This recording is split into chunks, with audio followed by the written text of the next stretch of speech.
की धर्माला वाचवा, धर्म बचाव.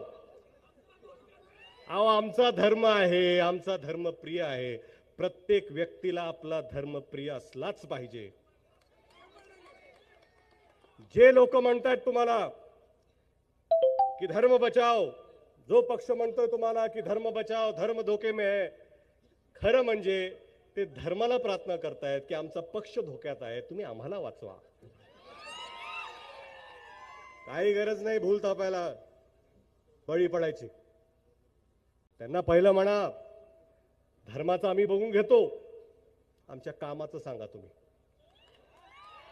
धर्माचं आम्ही बघून घेतो, आमच्या पिका पाण्याला तुम्ही काय भाव देताय ते सांगा. धर्माचं आम्ही बघून घेतो, पण आमच्या आई बहिणी या सुरक्षित आहेत का नाही ते सांगा.